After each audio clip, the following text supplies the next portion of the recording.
الحمد للہ کفی وسلام علی عبادہ الذین اصطفی اما بعد۔ ایمانیات کا تذکرہ چل رہا ہے۔ جن چیزوں پر ایمان لانے سے آدمی مومن اور مسلمان کہلاتا ہے، تو ان میں سے سب چیزیں آ چکی ہیں۔ آج اس کی آخری کڑی ہے، اور آخری چیز جس پر ایمان لانا ضروری ہے، جو ایمان کا جز ہے، وہ ہے مرنے کے بعد دوبارہ زندہ ہونا، کہ مرنے کے بعد انسان کو دوبارہ سے زندہ کیا جائے گا۔ ہم اس کو سب سے پہلے عقل کی روشنی میں اس کو دیکھتے ہیں کہ یہ بات عقل کے موافق ہے، ہماری عقل اس کو ایکسیپٹ کرتی ہے، یا یہ بات عقل کے خلاف ہے۔ تو سب سے پہلے ہم یہ دیکھتے ہیں کہ انسان دنیا میں جو بھی اعمال کرتا ہے، اچھے اعمال کرتا ہے یا برے اعمال کرتا ہے، لوگوں کے ساتھ میں بھلائی کرتا ہے یا لوگوں پر ظلم کرتا ہے، تو دنیا میں اس کو اس پر کچھ نہ کچھ انعام دیا جاتا ہے، یا اس پر اس کو کچھ نہ کچھ سزا دی جاتی ہے۔ جیسے کہ اس کو اگر کوئی آدمی کسی کو قتل کرتا ہے یا چوری کرتا ہے، تو اس کو اس پر جیل میں ڈال دیا جاتا ہے، یا اس کو اس پر پھانسی کی سزا دے دی جاتی ہے۔ لیکن ہم یہ دیکھیں کہ اگر مرنے کے بعد انسان کو دوبارہ زندگی نہ ملے، تو دنیا میں جس نے اچھے اعمال کیے ہیں، لوگوں کے ساتھ میں بھلائیاں کی ہیں اور اپنی خواہشات کو قربان کیا ہے، تو ایک طرف تو اس کی زندگی ہے، اور دوسری طرف وہ بندہ ہے جس نے صرف اپنی خواہشات کو پورا کیا ہے اور عیاشی کے ساتھ زندگی گزاری ہے، یا دوسروں کو اس نے قتل کیا ہے، زندگی بھر اس کا یہی مشغلہ رہا ہے، تو اور اس کی دنیا میں اس کی کوئی پکڑ بھی نہیں ہوئی، تو پھر تو یہ دونوں کی زندگی برابر ہو جائے گی۔ بلکہ جس آدمی نے لوگوں کے ساتھ میں بھلائیاں کی ہیں اور جس کو دنیا والوں کی نگاہوں میں اس کو اچھا سمجھا جاتا ہے، تو اس کے مقابلے میں تو جو دوسرا آدمی ہے جس نے صرف اپنی مرضی کے مطابق اور عیاشی کے ساتھ قتل و غارت گری میں زندگی گزاری ہے، جس کو دنیا برا کہتی ہے، تو اس سے اچھا تو وہی رہا، کیونکہ اس کی کوئی پکڑ نہیں ہوئی، نہ اس کو کسی پولیس نے پکڑا ہے، تو وہ شاندار زندگی گزار کے چلا گیا۔ اور اگر مان لیجئے کہ ایک آدمی نے زندگی بھر اس نے قتل کیے ہیں، لاکھوں قتل کیے ہیں، مثال کے طور پر ہٹلر ہے، تو ہٹلر نے 6 لاکھ لوگوں کو قتل کیا،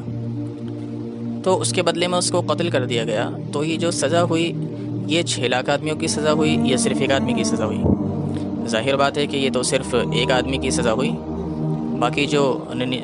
5,99,999 لوگ ہیں، تو ان کی تو اس کو سزا دی ہی نہیں گئی۔ تو ان سب باتوں سے یہ بات سمجھ میں آتی ہے کہ انسان نے جو بھی بھلائیاں کی ہیں، تو اس کو اس پر انعام ملنا چاہیے، اور وہ انعام دینے کے لیے اس کو جنت میں داخل کیا جائے، اور جس نے برائیاں کی ہیں اس کو اس پر سزا دی جائے اور اس کے لیے اس کو جہنم میں داخل کیا جائے، جس کے لیے مرنے کے بعد دوبارہ زندہ ہونا ضروری ہے، کیونکہ دنیا میں یہ نہیں ہو سکتا ہے۔ مرنے کے بعد جو دوسری زندگی دی جاتی ہے، تو اسی وقت میں اس کو مکمل طور پر کمپلیٹلی اس کو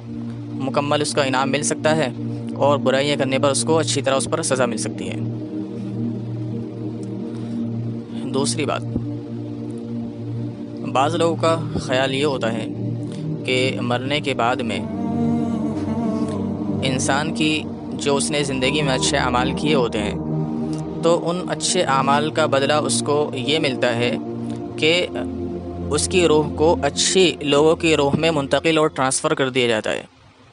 آج کے ٹائم میں دنیا میں جو اچھے لوگ موجود ہیں، انہوں نے پہلے جنم میں کچھ اچھے کارنامے انجام دیے تھے، اس کے بدلے میں ان کی روح کو اچھے لوگوں میں منتقل کیا گیا، جن کو آج دنیا اچھا سمجھتی ہے۔ اور جو برے لوگ ہیں، ان کو یہ سزا دی جاتی ہے کہ ان کی جو روح ہے وہ بھینس کے اندر، بندر میں یا خنزیر میں اس کو منتقل اور ٹرانسفر کر دیا جاتا ہے۔ حالانکہ ہم یہ دیکھیں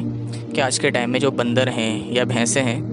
ان کو یہ کوئی معلوم ہوتا ہے کہ مجھے جو بندر بنایا گیا، بھینس بنایا گیا، وہ اس لیے بنایا گیا کیونکہ میں نے پہلے جنم میں برے کارنامے انجام دیے تھے؟ ان کو کچھ معلوم ہی نہیں ہوتا ہے۔ اور اگر ہم اس طرف دیکھیں، جو اچھے لوگوں کی روح ہیں، جو اچھے لوگوں میں ٹرانسفر ہوئی ہیں، اگر ہم ان کو دیکھتے ہیں تو ان میں یہ دیکھیں کہ ان میں ہم یہ دیکھتے ہیں کہ ایک آدمی مثال کے طور پر ایک شہر کے اندر وہ 40 سال کی زندگی گزارتا ہے، اور اس کے بعد میں وہ وہاں سے پھر دوسرے شہر چلے جاتا ہے۔ تو جب دوسرے شہر میں وہ جاتا ہے تو پہلے شہر کی جو یادیں ہیں، جو وہاں کے واقعات ہیں یا جو باتیں ہیں وہاں کی، وہ سب اس کو یاد رہتی ہیں، اور جس شہر میں وہ گئے وہاں کے لوگ اگر اس سے اس شہر کی باتیں معلوم کریں تو وہاں کی باتیں بتا بھی سکتا ہے۔ جبکہ اگر ہم یہ سمجھتے ہیں کہ جو آج کے ٹائم کے جو اچھے لوگ ہیں، جن کو لوگ اچھا سمجھتے ہیں، یہ انہوں نے پہلے جنم میں کوئی اچھے کارنامہ انجام دیے تھے، اس کے بدلے میں اس کے انعام کے طور پر ان کو جو ہے اچھا بنایا گیا ہے، اچھے لوگوں میں، اچھے جسموں میں ان کی روح کو ٹرانسفر کر دیا گیا ہے۔ تو اگر ہم انہی لوگوں سے یہ معلوم کریں کہ پچھلے جنم میں آپ نے کیا کیا تھا، پچھلے جنم کی ہمیں کچھ باتیں بتائیں، تو کوئی نہیں بتا سکتا ہے، اور نہ ہی آج تک کسی ایک آدمی نے پچھلے جنم کی کوئی باتیں بتائی ہیں۔ تو یہ بات بالکل عقل کے خلاف ہے، جس کو ہماری عقل بھی ایکسیپٹ نہیں کرتی ہے، اس سے ایگری نہیں کرتی ہے کہ یہ بالکل ایک خیالی بات ہے۔ تو معلوم یہ ہوا کہ انسان کو مرنے کے بعد دوبارہ زندہ کیا جائے گا، اور اس کو اس کے بعد اس کے کیے کا حساب، اس کا بدلہ دیا جائے گا۔ یہ بات تو ہمیں معلوم ہوئی عقل سے،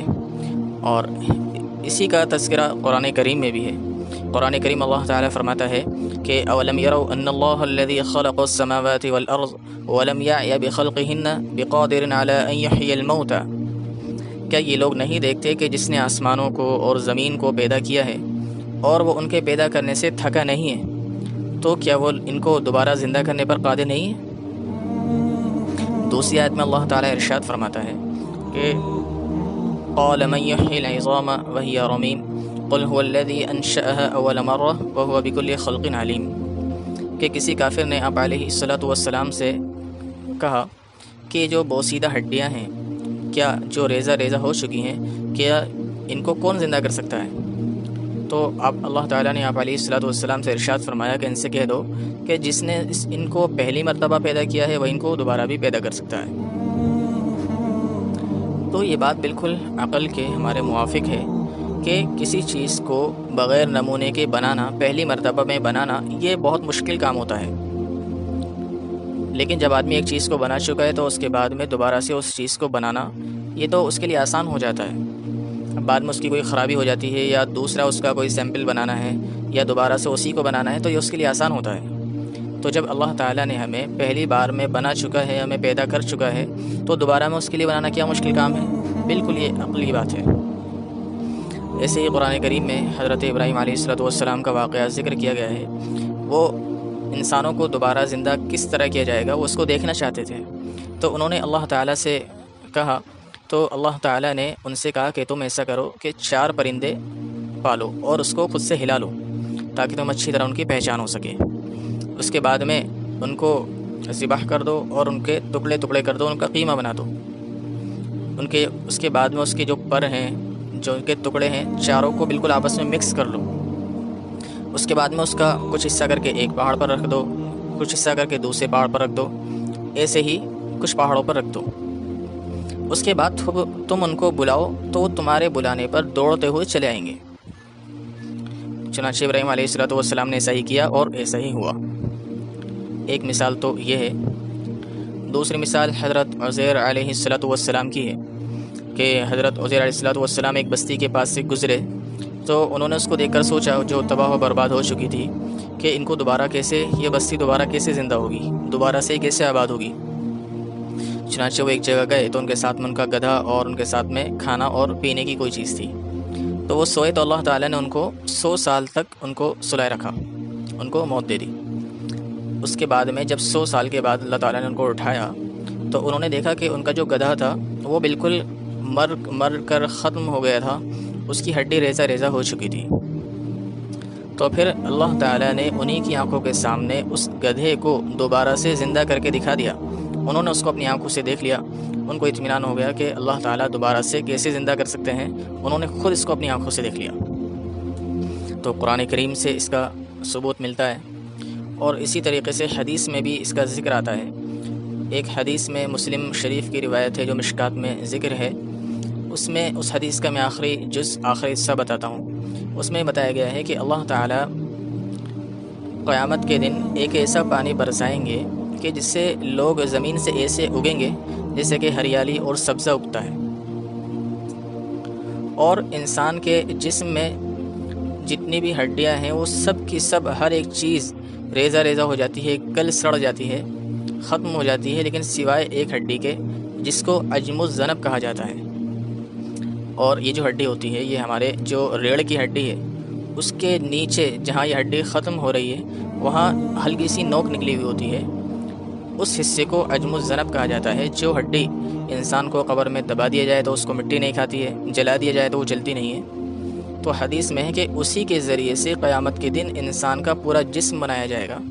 پھر اس کے بعد اس کو اس پر جزا دی جائے گی، اگر برے اعمال کیے ہیں تو اس پر سزا دی جائے گی۔ تو حدیث میں بھی اس کا ذکر ملتا ہے۔ اور پھر قرآن کریم میں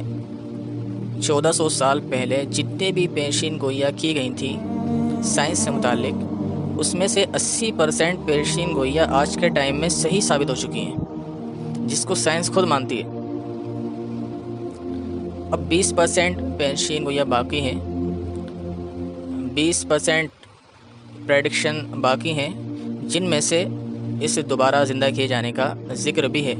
تو جب 80% صحیح ثابت ہوگی تو جو 20% ہے ان کا ثابت ہونا بھی یقینی ہے، جس کو سائنس بھی مانتی ہے۔ لہذا یہ مرنے کے بعد دوبارہ زندہ ہونے پر اور پھر ان کے اچھے یا برے اعمال کی جزا اور سزا دیے جانے سے متعلق کچھ باتیں تھیں جو میں نے آپ لوگوں کے سامنے رکھی ہیں۔ اللہ تعالی ہمیں ان سب باتوں کو اچھی طرح سمجھنے کی اور ان ساری چیزوں پر جو ایمانیات ہیں ان پر مکمل طور پر ایمان لانے کی توفیق عطا فرمائے۔ جزاکم اللہ خیرا۔